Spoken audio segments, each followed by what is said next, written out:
युद्ध चल रहा है। एक तरफ हमास है, दूसरी तरफ इजराइल है। जिस तरीके से ये युद्ध जो है वो 8-9 दिन हो चुके हैं, भारत सरकार ने अपना स्टैंड क्लियर कर दिया है, पर उसके बावजूद भी कुछ राजनीतिक पार्टियों ने जो है वो अलग जाकर देश को समर्थन दिया है और हमास पे चुप्पी साधी है। तो क्या कहेंगे?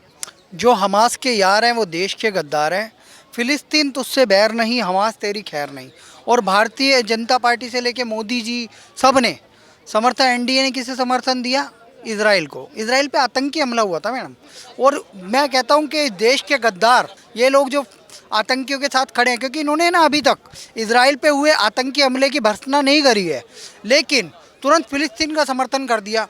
2024 में तो मोदी सरकार ही होना चाहिए। बाकी बात जो अच्छे देश को भी चला रहा है, आप तो देख ही रहो।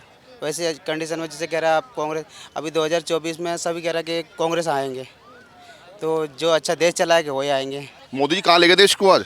अब देश आज कहाँ है हमारा? दुनिया पहचान करती है हमारी, हम इंडियन है। पहले कौन जानता था? क्या नाम है सर आपका?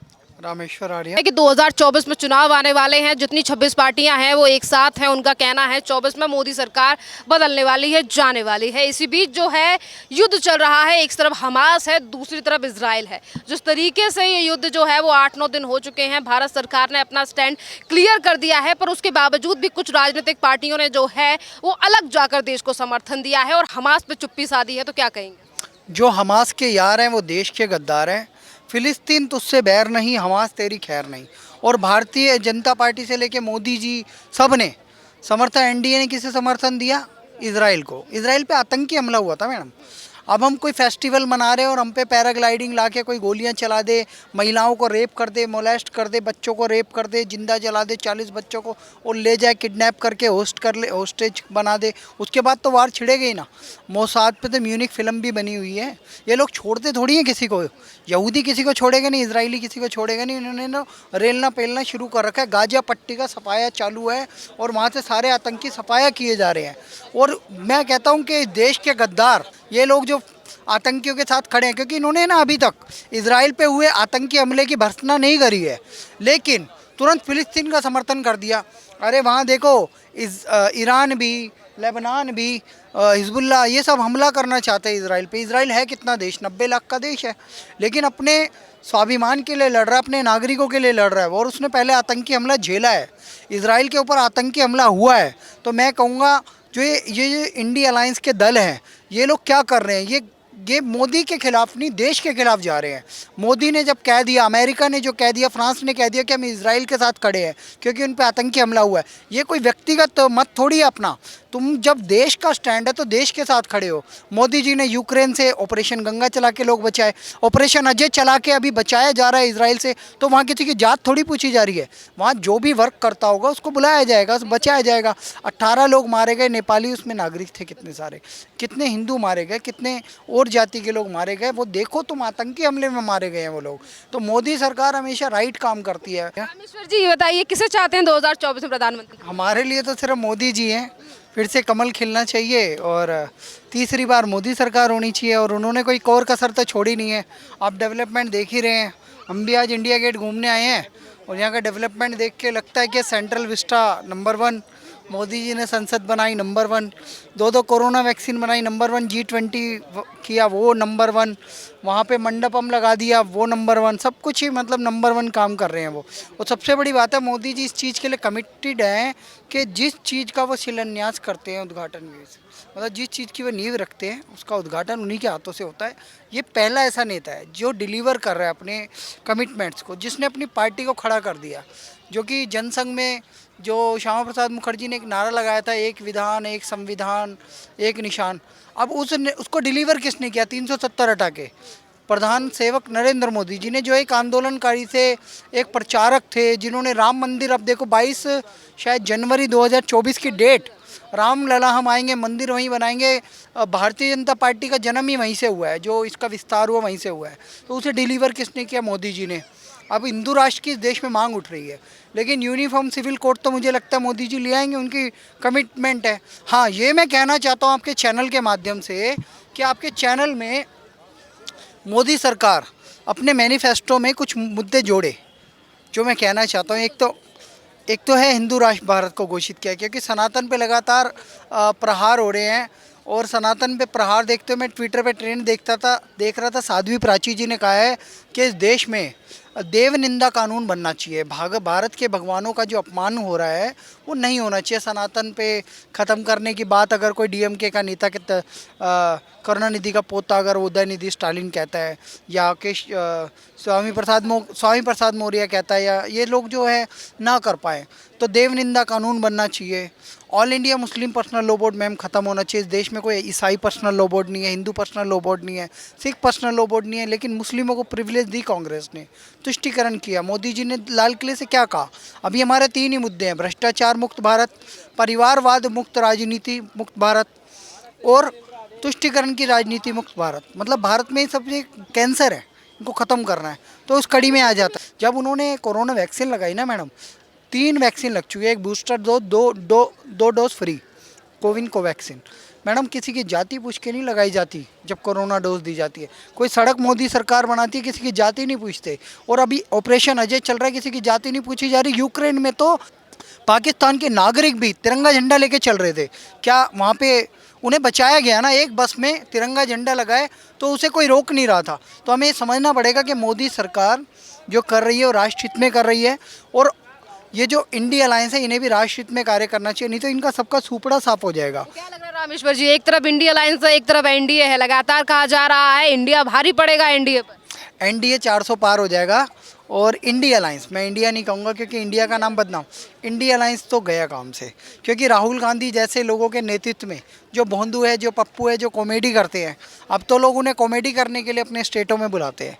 ऐसे भोंदू पप्पू से तो कुछ होना जाना है नहीं, और कोई योग्य नेता है नहीं। आप बेशक जनता से पूछ के देख लो कि भाई कौन योग्य है, तो छूटते ही मिलेगा नरेंद्र मोदी, नरेंद्र मोदी, नरेंद्र मोदी। अब की बार मोदी सरकार, तीसरी बार मोदी सरकार, अब की बार 400 पार पक्का। क्या नाम है आपका? नाम जमीर है मेरा। जमीर जी कहाँ से? मैं झारखंड से हूँ। कहाँ से? झारखंड से। झारखंड से। ये बताइए 2024 में किसे प्रधानमंत्री देखना चाहते हैं? देखो 2024 में तो मोदी सरकार ही होना चाहिए। बाकी बात जो अच्छे देश को भी चला रहा है, आप तो देख ही रहो। वैसे कंडीशन में जैसे कह रहा है आप कांग्रेस, अभी 2024 में सभी कह रहा है कि कांग्रेस आएंगे, तो जो अच्छा देश चलाएंगे वही आएंगे। हमारे हिसाब से तो मोदी जी आएंगे। तो हेमंत सोरेन की सरकार कैसी चल रही है झारखंड में? वहाँ तो मस्त चल रही है, बढ़िया चला रहा। राहुल गांधी तो कहते हैं मोदी जी ने कुछ नहीं किया, और आप कह रहे हैं सब कुछ काम बढ़िया किया। देखो मोदी सरकार तो वो तो पीएम रह चुका है ना। बाकी बात वो देश को चलाने वाला तो चला, वो तो देश को चला रहा है ना, वो थोड़ी चला रहा है। कोई दूसरे नुकसान कर रहा कोई और, भर रहा कोई और। मोदी सरकार को दोष ही दे रहा। मोदी तो एक नंबर है, एक नंबर है। एक क्यों नंबर। लगता है आपको जमील जी की मोदी जी नंबर 1 है? मोदी जी ने देश के लिए अच्छा किया है, मेरे नज़र से मोदी अच्छा है। अच्छा देखिए, आपने कहा है मोदी जी अच्छे हैं, मोदी जी नंबर 1 है। मौलाना है तौकीर रजा, उन्होंने कहा मोदी जी जो है वो मुसलमानों को दबाने की कोशिश कर रहे हैं। आपको लगता है कि भारतवर्ष में कहीं पर भी मुसलमानों को दबाया जाता है? मुझे तो देखो इनसे भी ज़्यादा नॉलेज है नहीं, अपना जैसे काम आप करते। अच्छी तरीके से रहते हैं ना, आपके ऊपर कोई दबाव तो नहीं? कोई दबाव नहीं मेरे को। आपको लगता है कि मोदी सरकार ने विकास कहीं पे किया है तो मुसलमानों को पीछे छोड़ दिया है? ऐसा नहीं लगता मुझे। कहीं ऐसा किया होगा कि हिंदुओं को दे रहे हैं, अलग कम्युनिटी को दे रहे हैं और मुसलमानों को नहीं दे रहे, ऐसा लगता है? अब आगे से इतना तो पता नहीं मुझे। मतलब अब सही ओवरऑल सही काम हो रहा है या फिर मुझे मेरे नज़रिया से तो सही कर रहा है। सही हो रहा है? क्या नाम है सर आपका? भानु मित्तल, कहाँ से मित्तल जी? मेरठ। ये बताइए 2024 में प्रधानमंत्री किसे बनाना चाहते नरेंद्र मोदी हैं? मोदी जी क्यों? फेवरेट है हमारे, और देश की चिंता करते हैं हमारे। अच्छा, ऐसा कोई कारण जिसकी वजह से आपको मोदी जी वापस चाहिए 2024? पहला कारण सबको एक लेके चलते हैं और सबका ख्याल रखते हैं, इसलिए मोदी चाहिए हमें, मोदी जी चाहिए। बिल्कुल चाहिए। राहुल गांधी कहते हैं कि मोदी जी जो हैं वो देश को 2 गुटों में बांट। बात मत करो हमसे आप, हम तो राहुल की बात सुनना भी नहीं चाहते।